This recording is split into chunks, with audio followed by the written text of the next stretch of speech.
spoken many times about how Shrewsbury was the seventh richest town in England outside London in 1334, and how Shropshire, especially the Ironbridge Gorge, was maybe the most industrialised district in the world in the early 18th century.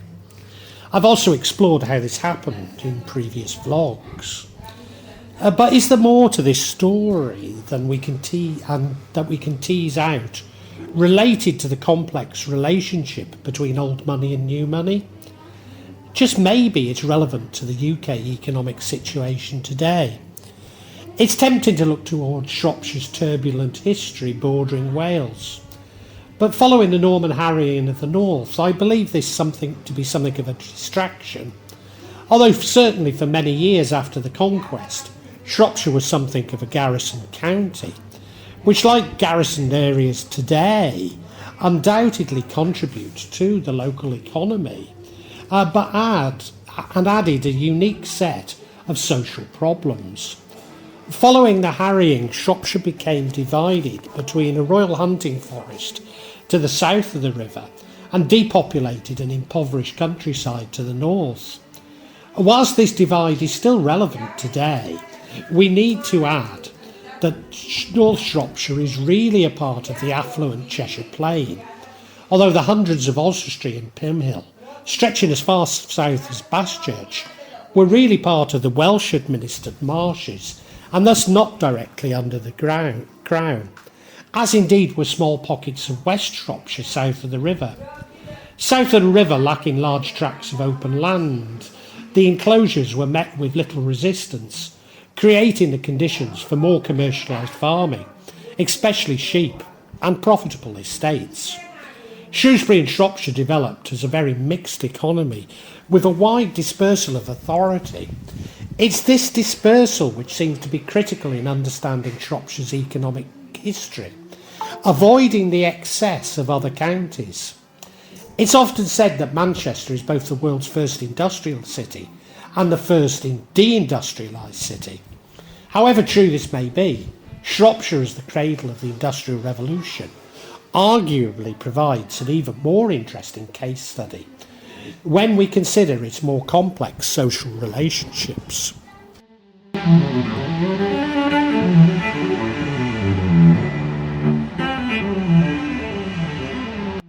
In terms of social relations, both the Norman conquest and the harrying of the north are a paradigm shift. However, Norman influence was not as strong as in neighbouring Hereford, and Shropshire lacked the important peerages found in Cheshire. Furthermore, authority was somewhat fluid, with estates and titles being bought and sold even after the Crown began to exert a monopoly over the system and the marshes. The Corbet family of Morton Corbet Castle are an aristocratic English family of Anglo-Norman extract and were amongst the early Marcher lords holding the barony of Course. The family traced their ancestry to two barons found in the 1086 Domesday Book and probably came from Bouitron, an Essay region near Sace in Normandy. Despite being within the English marshes, Course extended into the Welsh-administered marshes, and thus the Corbets claimed exemption from the crown. Following the extinction of the senior line, and therefore the loss of the barony, the junior line, based at Morton Corbet Castle, went to become one of the most powerful and richest of the landed gentry in Shropshire. Shropshire landholdings include Acton Reynolds Hall, Acton Bernal Castle, where I would frequently visit as a teenager, Albury Castle, built by Fulk Fitzwarren, Warren in the 13th century and held on the barons of Course, was added protection for Shrewsbury Castle against the threat of the Welsh. Course Castle, also known or recorded in historic documents as Course, Corus, Chouse, Cows, Carus, Allerton, Oreton and Avatoni. Hopton Castle, High Arkle Hall and High Arkle Church, Longner Hall, Morton Corbet Castle, Shibden Castle or Shibwood Carwood near Craven Arms, Sundon Castle was home of the Corbet Piggott family, Wattleborough Castle, which later passed from the Corbets to John de Mothy, family, and quite apart from their massive holdings in Shropshire, their influence through marriage can be seen within many of Shropshire's important families and its industrial history.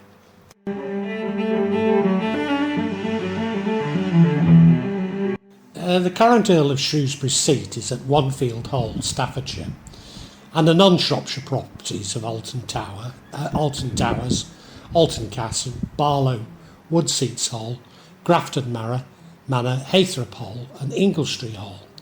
Nevertheless, the first creation occurred in 1074 for Roger de Montgomery, one of William the Conqueror's principal councillors.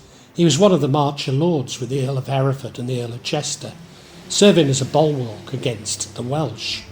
The title was created for a second time in 1442, when John Talbot, 7th Baron Talbot, an English general in the 100 Years' War. John Talbot, the first Earl, was succeeded by his son John, the second Earl, who had already succeeded the 7th Baron Furnivall on his mother's death in 1433. Lord Shrewsbury served both as Chancellor of Ireland and the Lord High Treasurer of England. He was killed at the Battle of Northampton in 1460 during the War of the Roses. As a result of the Talbot connection, the family continued to hold commercial interests in Shropshire for a long time. And whilst there are links to the slave trade amongst many Shropshire families, the links to the Talbots are amongst the most explicit.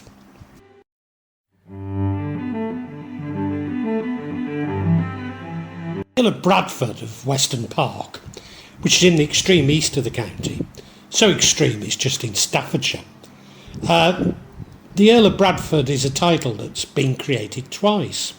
It was first created in 1694 for Francis Newport, 2nd Baron Newport.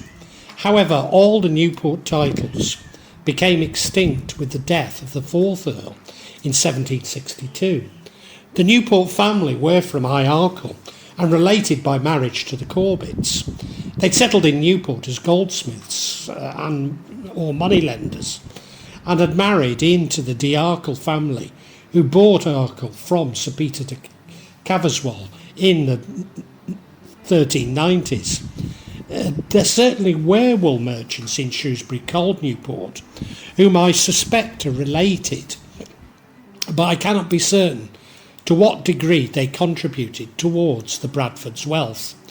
The earldom was revived in 1815 for Orlando Bridgeman, the 2nd Baron Bradford. The Bridgeman family had previously succeeded the Newport estates, the title of the peerage to the ancient hundred of Bradford in Shropshire, the family seat in Weston Park, but they also held the Castle Bromwich Hall, along with the adjoining Castle Bromwich Hall Gardens. Weston Park had been held by the family until 1986. Gerald, the 6th Earl of Bradford, who succeeded to the title in 1957, died in 1981, leaving the family with large death duties. Weston Park was donated to the nation via a foundation established in 1986. Now, the current Earl is only a year older than me and had interest in restaurants. I recall a wild party at Weston Park, which some older boys attended, and I seem to think that singer Raymond Froggatt played at.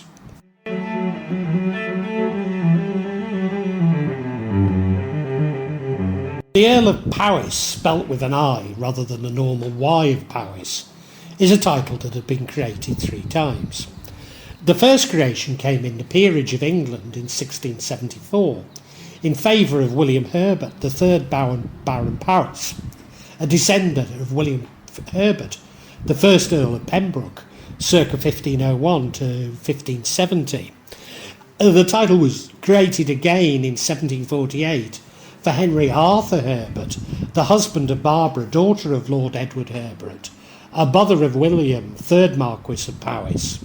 Herbert had already been created Baron Herbert of Cherbury in 1743 and was made Baron Powys and Viscount Ludlow at the same time he was given the earldom. His son, the 2nd Earl, was also Lord Lieutenant of Montgomeryshire and Shropshire. However, on his death in 1801, all the titles became extinct, The persons in remainder of the 1749 barony had died without heirs before the second Earl. The title was created for a third time in the peerage of the United Kingdom in 1804, when Edward Clive, second Baron Clive, being son-in-law of the first Earl of the previous creation, was made Earl of Powys in the county of Montgomeryshire. He previously represented Ludlow in the Parliament and served as Lord Lieutenant of Shropshire and Montgomeryshire. Clive was the husband of Lady Henrietta, a daughter of the first Earl of Powys of the 1748 creation and sister of the heiress of the second Earl. He had already been created Baron Clive of Walcott in the county of Shropshire in the 1974 in the peerage of Great Britain, and was made Baron Powys of Powys Castle in the county of Montgomery, Baron Herbert of Cherbury in the county of Shropshire, and Viscount Clive of Ludlow in the county of Shropshire. At the same time he was given the earldom. Clive was the son of the famous soldier Robert Clive, who'd been raised to the peerage in Ireland as Baron Clive of Passy in the county of Clare in 1762, but is known as Clive of India. He became very wealthy as a result of interests in India, which were questioned in the Houses of Parliament. He came to Shropshire from his Shropshire home of Styche near Market Drayton, which he rebuilt. Clive also built Montford or Shorewardine estate, including Shorewardine Castle. He bought Walcott estate from the Walcott family. Oakley Park was purchased from the Earl of Powys.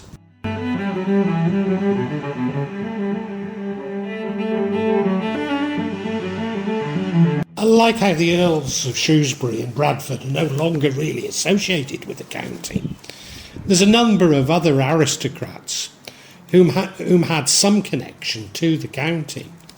The FitzAlans, whose territories of Clun and Oswestry were part of the Marsh, which meant that they were exempt from royal jurisdiction.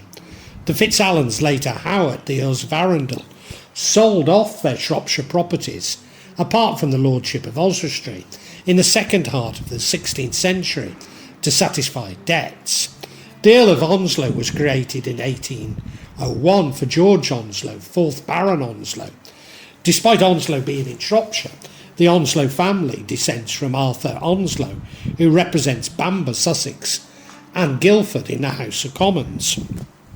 The Earl of Plymouth's family seats was Helwell Grange, Worcestershire. Later residences are Oakley Park, Broomfield near Ludlow, and a house in London W8. The Earl of Lindsay of Layhill House, Fife, who owned Combermere Abbey, Shropshire. I might add that a rather eccentric great-aunt of mine insisted that my Liverpool family were of noble birth. When visiting Ludlow, she claimed to have found mentioned of a former mayor of Ludlow, who she seemed to think was part of that family. But I know more, and certainly my father never corroborated this, nor inherited any family wealth.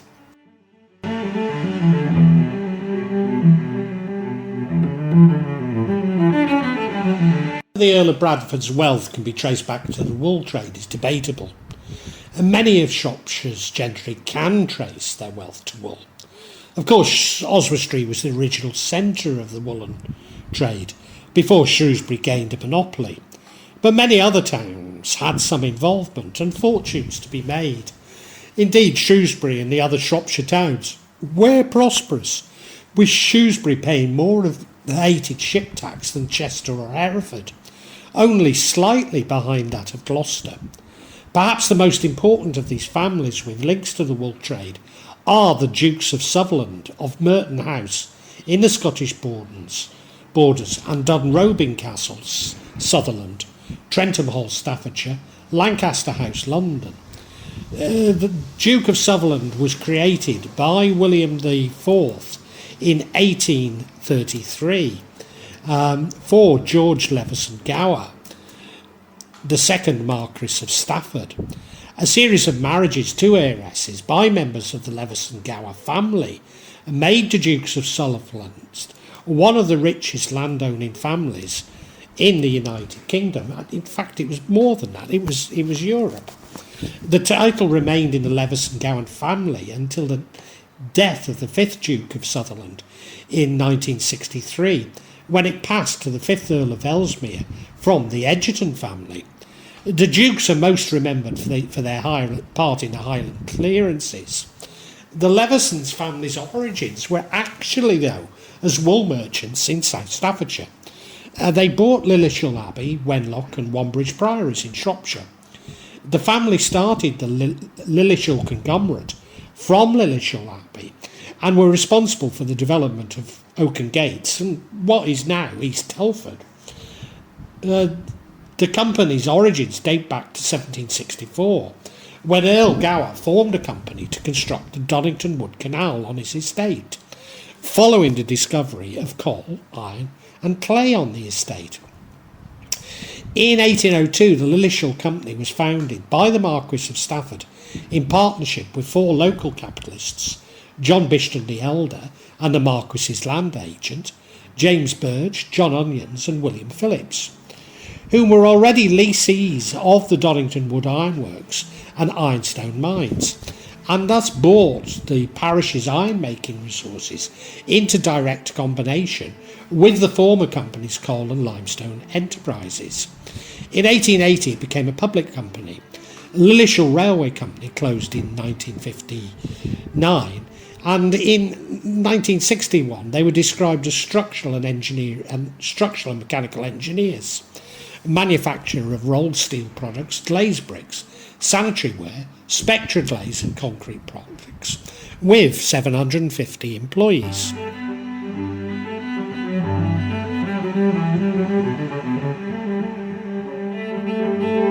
Lawrence of Ludlow built Stokesay Castle in its present form in the late 13th century on the earlier castle, some of which still survives, founded by its original owners, the de Lacy family, who passed it to their de Vernon heirs, who retained feudal overlordship of Stokesay until at least 1317.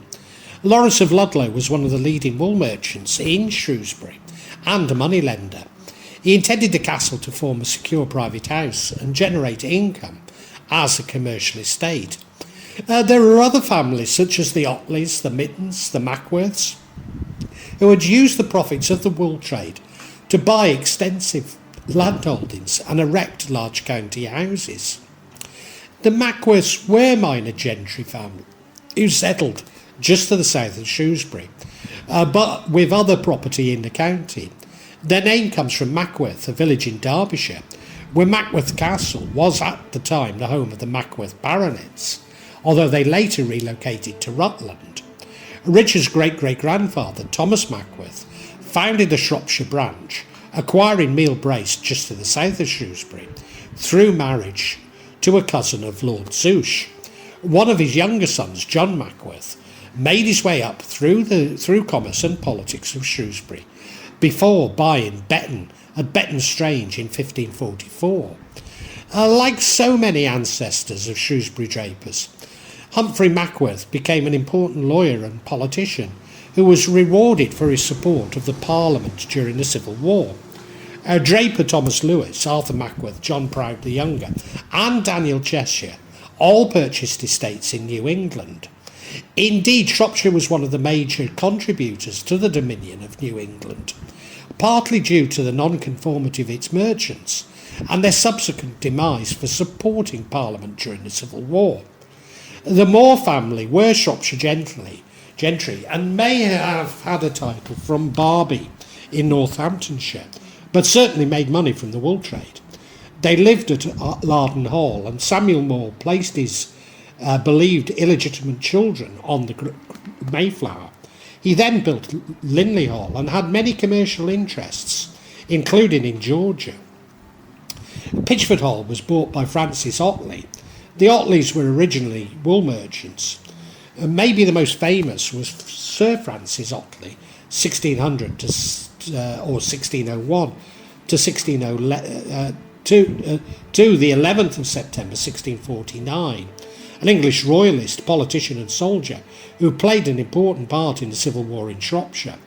He was military governor of Shrewsbury during the early years of the war and later served as the royalist high sheriff of the county and helped negotiate the surrender of Bridge North. The family were allowed to retain Pitchford Hall in return for their retreat from public life following the Civil War. At the end of the 15th century, the Myttons bought Halston Manor near Oswestry and the lordship of Mouthwee in Merioneth. Branches of the family acquired small estates in several parts of the marshes. The family became respected magistrates and MPs until that is maybe their most eccentric and famous member, a Mad Jack Mytton MP, who squandered the family fortune, and I've already made a vlog about. William Spurstowe MP had been apprenticed by his shearman father to a Shrewsbury draper and had spent part of his training in London, where he settled and did business, making a substantial fortune. He became a member of the Worshipful Company of Mercers and director of the East India Company and the Massachusetts Bay Company, a strongly Puritan organisation which was opposed to the Crown and Church between 1629 and 1640. William Rowley, after whom both the house and mansion take their name, was a draper brewer admitted as a burgess of Shrewsbury in 1594 and to the Drapers' Company in the town in 1597. William Rowley was one of the great wholesalers or common brewers of the early 17th century Shrewsbury. The growth of the trade had been assisted both by the rise of beer brewing using hops, which encouraged economies of scale, and the great increase from the mid-16th century in a number of alehouses. It's believed that when King Charles garrisoned Shrewsbury, Rowley was targeted for his parliamentarian sympathies, and possibly one of his sons escaped to Barbados.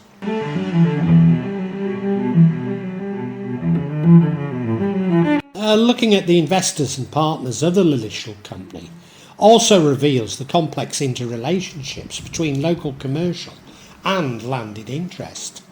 John Bishton was a former mayor of Shrewsbury, described as a mercer and gentleman, thus probably connected to the Shrewsbury wool trade.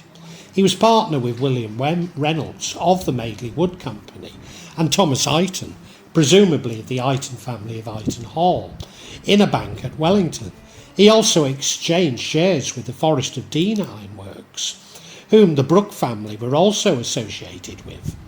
The shares in the Lillishall Company of James Birch and John Owens eventually signed over to John Bishton. In 1783, Peter Owens, although a common name in Shropshire, he presumably is the grandfather, was awarded a patent for refining pig iron in a reverberatory furnace using coal. John Owens and his father, also John, died in 1819, are two of the great ironmasters and iron owners of the age, owning furnaces in Hull or Part at Lillishall, Bethnal, Broseley, the Connerbury and Brierley Hill. John Owens was a partner with William Banks and Francis Blythe Harries of Bethnal Hall in the Bethnal Ironworks. John Owen had been a partner in the porcelain firm of Reynolds, Horton and Rose in 1803 when Robert Anstice purchased the shareholding of his late cousin William Reynolds. Thomas Rose was brother of John Rose, whilst Edward Owen was a barge owner.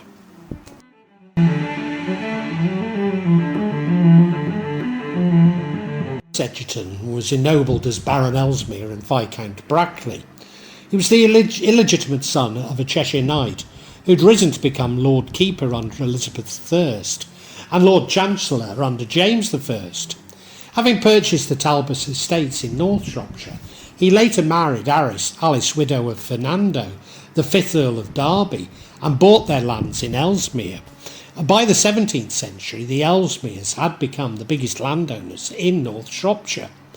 In the south and west of the country, vast tracts of land had been bought up by Elizabeth, the widow of Sir William Craven, a Yorkshireman and former Lord Mayor of London. Craven had made his money as a merchant tailor and moneylender, and on his death in 1618 had been worth approximately £1,250.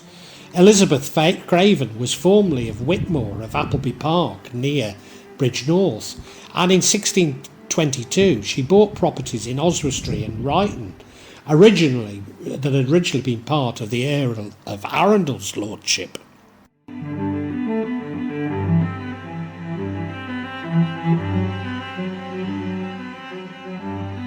Like Lord Clive, a number of the gentry had made their fortunes outside the county, often overseas, and then invested in estates in Shropshire. In the 16th century, Reginald Corbet, a prominent lawyer from the Corbet family, married Alice Gatewood, one of the heiresses of Sir Rowland Hill, and they established a dynasty based at Ottley.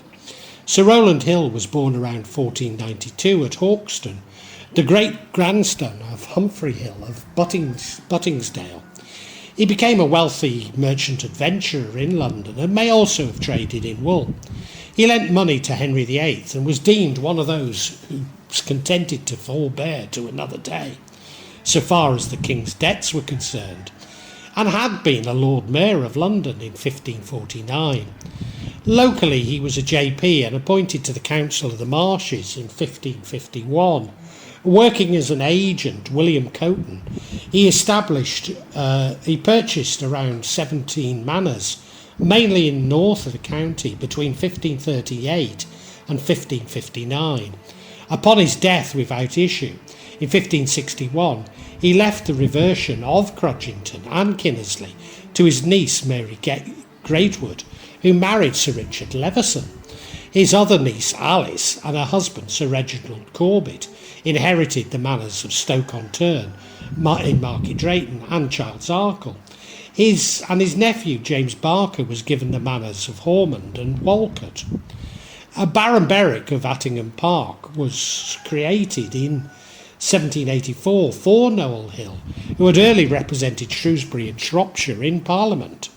He was the son of Thomas Hill, originally Thomas Harwood, son of Thomas Harwood, a draper of Shrewsbury.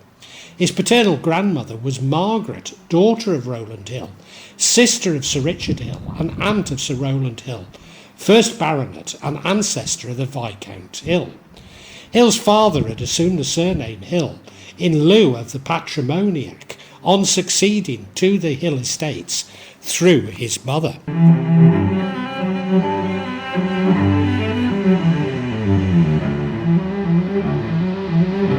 During the 16th century, the industrial production took off in Shropshire.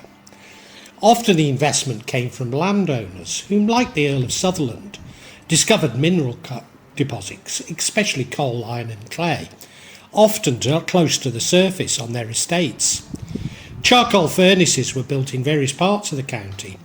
Some of the first developers were on the lands of the Earl of Shrewsbury and Lord Dudley at Shifnal and Cleobury Mortimer during the second half of the 16th century.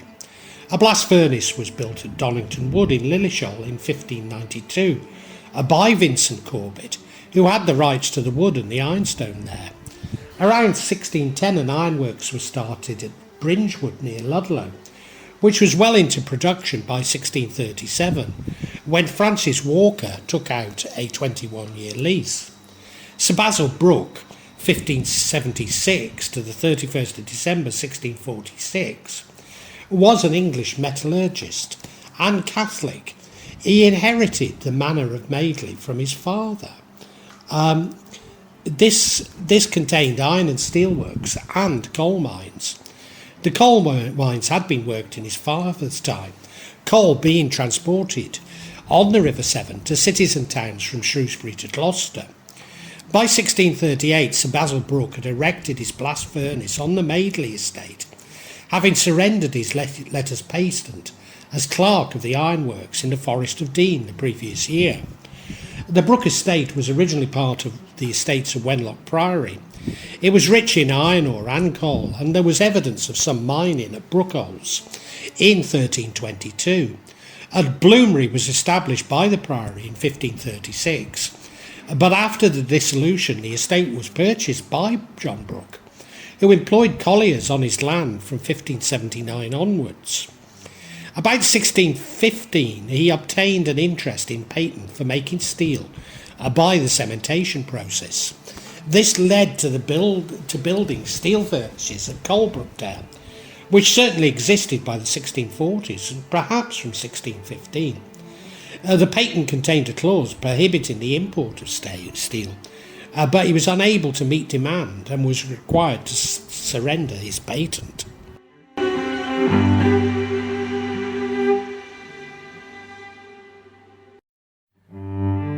Madeley Court eventually passed to the Darby family of ironmasters through marriage, but not before many of the commercial interests were lost during the Civil War.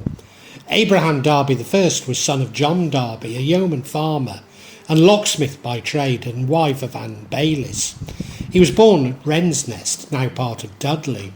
He was descended from nobility. His great-grandmother Jane was an illegitimate child of Edward Sutton, the 5th Baron Dudley. In 1700, a group of Bristol Quakers, including Edward Lloyd and Charles Harford, had agreed to set up a brass works somewhere in England. It was not clear where, but by 1712, Caleb Lloyd and Geoffrey Pinnell, Abraham Darby and his brother-in-law Thomas Harvey had brass works at Coalbrookdale. This is probably linked to the increase in shipment of calamine up the river, Severn from 1704, and Darby's agreement in 1710 to open a copper mine at Harmer Hill on behalf of the Company of the City of Bristol.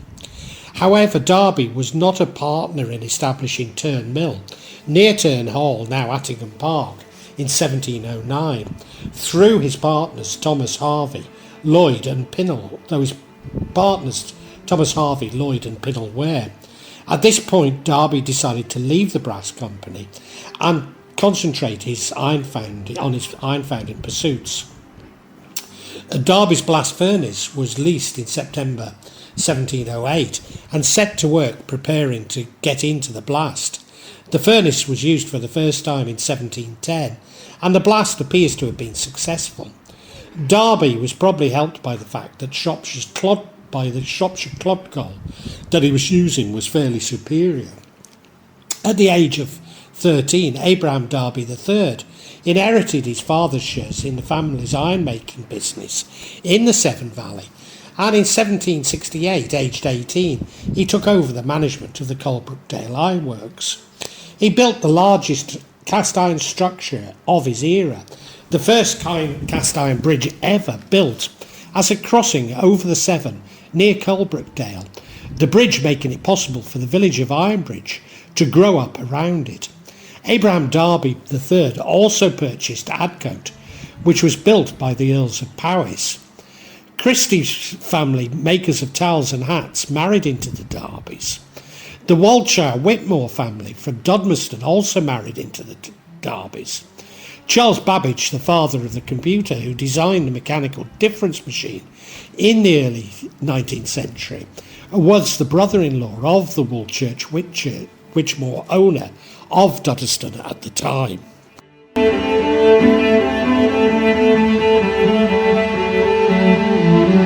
The bridge was funded by the Kynastons, who held a family seat as Lords of the Manor of Kinnerley, maybe even prior to the Norman conquest. They're descended from the Princes of Powys in Wales through Griffith, son of Jowath Goch, Lord of Mochnan, younger son of Meredydd, Prince of Powys, who took refuge in Shropshire. King Henry III of England gave his lands to the county. He married Matilda, the heiress of Ralph Lestrange, by whom he acquired the manor of Kinnerley. Sir Roger Kynaston of Middle and Hordley was a knight of the realm, an English nobleman. Perhaps their most famous member was Sir Humphrey, who died in 1534, also known as Wild Kynaston. He was an English highwayman who operated in the Shropshire area. Son of the High Sheriff of Shropshire, he was convicted of murder in 1491. The Harries of Benthal and Crockton Hall claimed descent from John Harries, who was recorded as a copyholder at Ford in 1463, and whose senior line went on to establish themselves at Boreton and at Tong.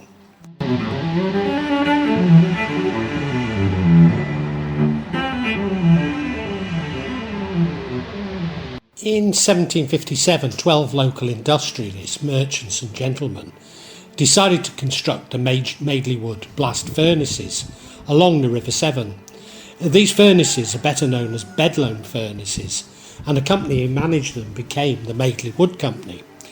In the 1780s, the company and its furnaces were taken under the control of the Reynolds family. In the same decade, a member of this family, William Reynolds, 1758 to 1803, decided to sink a mine at Blist's Hill to access the rich seams of coal, ironstone and clay that lay under the site. The coal and ironstone were supplied to the nearby Bedlam furnaces to be smelted into pig iron, but Reynolds needed an efficient method to transport them. In 1797, William Reynolds took over the management of the Madeley Wood Company, which included the furnaces at Bedlam and its mines at Blist Hill, and was assisted by his nephew William Anstice, 1781 to 1850. They worked together until Reynolds' death in 1803, after which William Anstice took full ownership of the Madeley Wood Company. The company remained in the Anstice family until the 1820s. Richard Reynolds was, like Abraham Darby I, also a Bristol Quaker. He was son of an iron merchant whose family, Danielson Reynolds, were important customers of the Coalbrookdale Company. Reynolds married Abraham Darby II's daughter Hannah, and when Darby II died, Reynolds became custodian of the Coalbrookdale Company until Abraham Darby III was old enough to take over. Williams Reynolds, son of Richard Reynolds and Hannah Darby, was born at Ketley, near Coalbrookdale. He was a pioneer of a multitude of innovations in ironmaking, canal building, engineering and chemical industry. William built the Shropshire Canal, linking the Severn to Donington Wood, and was the first to be built by public subscription, including the Marquis of Stafford, who would seem to have been the main beneficiary, the Earl of Shrewsbury and Lord Berwick. William Anstice was born at or near Bridgewater, Somerset, on the 21st of January 1781, a son of Robert Anstice, a natural historian, and Susanna née Ball Anstice.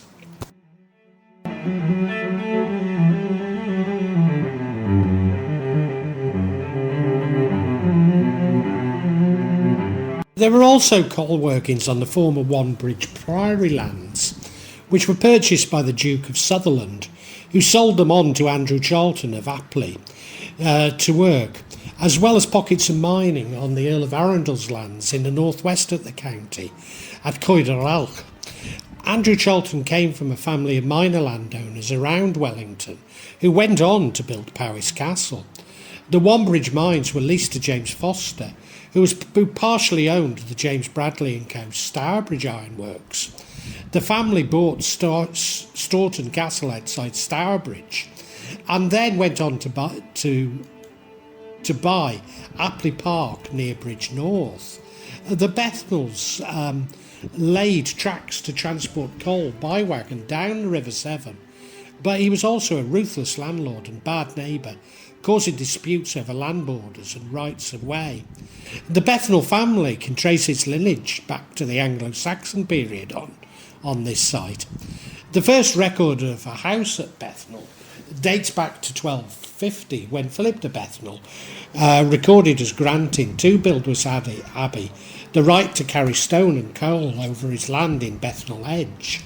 On his death, Philip left 3 daughters but no son. In 1282, the estate was acquired by Robert Bernal, Bishop of Bath and Wells and Lord Chancellor of England. Lord Bethnal was Sheriff of Robert Bethnal was Sheriff of Shropshire, as well as Commissioner of Array in 1642, and he and his son, also named John, were knighted that year.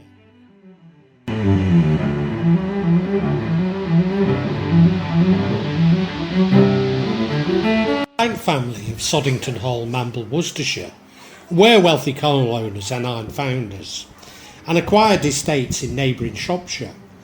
They were prominent Roman Catholics, and Walter Blount was created a baronet in 1624.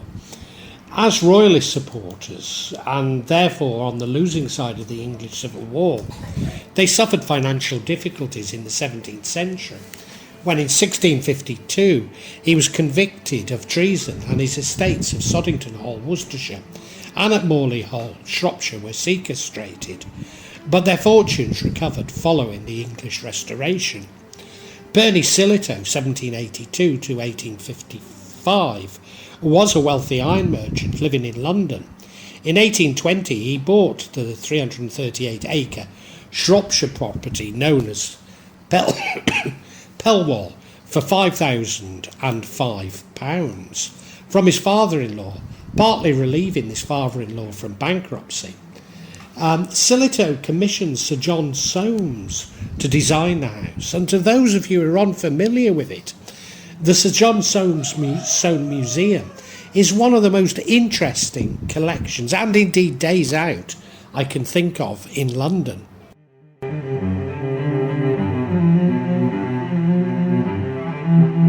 Whilst a student at Cardiff University, I had the privilege of being taught by Peter Anthony. I'd really wished I'd paid more attention to him, as he's very interested in John Ruskin and Thomas Carlyle. Peter was also very keen on English culture and the decline of the industrial spirit, 1850 to 1980, by the American academic Martin Wiener, which apparently Sir Keith Joseph gave to every cabinet minister in the Thatcher government. Wiener's thesis was that the British economy had always been stifled by the ambitions of its industrialists. In particular, that no sooner had the industrialists made their fortunes that they bought landed estates, often with titles, and sent their sons to public schools and Oxbridge to enjoy a more genteel profession. Is Wiener's thesis in evidence in Shropshire? Well, partially. Lawrence of Ludlow and his purchase of Stokesay Castle provide an early and excellent example. Add with Lord Berwick's development of Attingham Estate and the Myttons and the Ottleys. Maybe one could argue that the Dukes of Sutherland are another great example, who through strategic marriages became the richest family in Europe. But the Dukes never completely disposed of commercial ambitions, as the Lillishall Company shows. Turning to those who made money from industry rather than commerce, cases might be made for James Foster, Abraham Darby, John Bishton. There are also those who made their fortunes outside Shropshire to take up the life of a Shropshire landowner. Lord Clive is probably the best example, albeit that his family were Irish nobles, Rowland Hill and to an extent Percy Sillitoe others. But for every example which proves the thesis, there are many others who do not. Many of the Shrewsbury Drapers were nonconformists and as a result parliamentarians. Although they were much less radical than the Puritans in other parts of the UK, due to the pluralism of Shropshire. The Restoration decimated their trade and a good number took refuge in New England. But what really sinks the thesis for me, at least in Shropshire, are the large number of gentry investing in industry and indeed engaged in manufacture. Perhaps the best example of this are the Brookes, but many landowners engage in extracting minerals on their properties, often moving into full-scale coal mining. Was Shropshire unique? Well, certainly industrialisation began much earlier in Shropshire than anywhere else. As a consequence of the Civil War, disrupted industry more than in any other parts of the UK.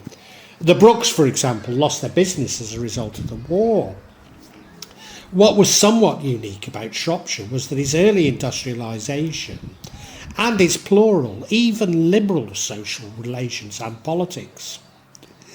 The Civil War is often seen as unfinished bourgeois revolution, but Shropshire had already evolved from feudalism following the Black Death. Even the county's largest noble family, the Corbets, had begun to engage in industry, and many of the other families were either from outside or had made their fortunes outside the county, such as Lord Clive and Sir Rowland Hill, thus providing a fascinating framework from which to understand Britain's economic trajectory. But then it is tempting to see Shropshire as unique, as we all like to see where we were born or have studied as being unique.